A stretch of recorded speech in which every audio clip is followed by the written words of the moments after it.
reporters, welcome back to my channel. Oh my goodness. So on The View yesterday, Whoopi Goldberg had a lot to say about Real Housewives of Salt Lake City star Jen Shah pleading guilty to scamming the elderly. And I was really proud of her for holding her ground, or standing her ground, I'm sorry. So they played a clip from an interview that Meredith Marks did with some other journalists, I believe from Entertainment Tonight, where she talked about how she's still close with Jen despite Jen doing this, scamming elderly people out of their hard-earned money, leaving them to suffer, leaving them broke, penniless in some cases.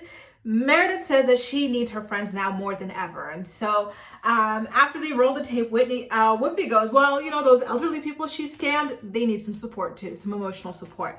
And so the rest of the View panel talks about how, you know, we have to at least commend Jen Shah for pleading guilty. It means that she's accepting responsibility for what it is that she did. And they talked about, you know, maybe for religious purposes or other purposes, how they would be there for a friend who did something similar to Jen Shah, you know? And so Whoopi said, listen, I understand where you guys are coming from, and I do agree with the point that it is at least nice that Jen Shah decided to plead guilty and not put us through all the cost of a trial and stuff like that just to be found guilty at the very end. But if she were my friend, I would need a break from her. I would need time to get over what it is that she did, because the victims here are old people. I don't play when it comes to old people or children. Low-hanging fruit, very vulnerable people. You just don't mess with those people. I'm sorry. I'm not gonna, you know, sit here and pretend that I can stand by somebody like that. And I have to say, you know what? Good for you, Whoopi. It must have been difficult with everybody else, you know, talking about how they could look past it and support someone, maybe for religious or whatever, like moral high ground or, you know, or whatnot. And she dug her heels in and said, I'm sorry, but no, like what she did is awful. And it is true. What Jen Shah did is disgusting and it's atrocious.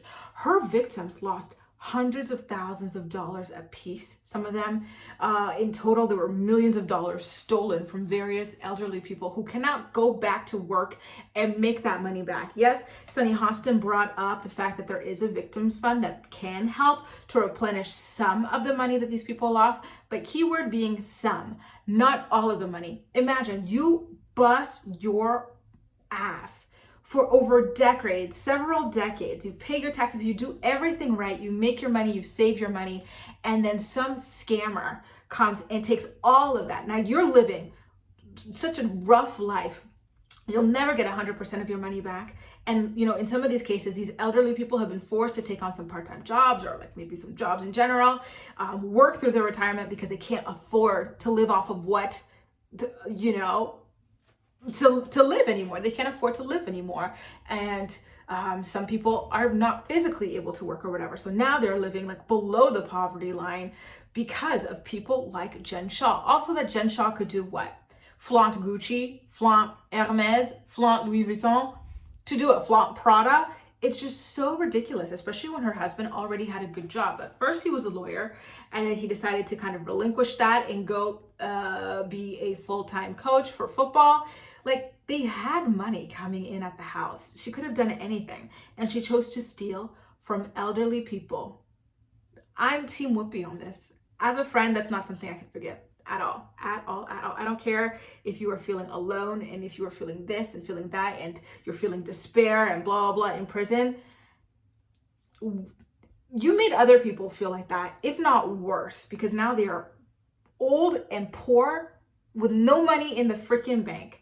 So I can't pity you. I can't. I'm sorry, I can't. Team Whoopi on this. But I want to know how you guys feel. Do you fall more on the Sunny Hostin and the rest of the panel side, or do you fall more Team Whoopi? Jen, if you were her friend, you would take a break from her, if not cut her off altogether. Let me know what you think. You know, one of the girls quoted a scripture, something about friends being there for you in your darkest hour.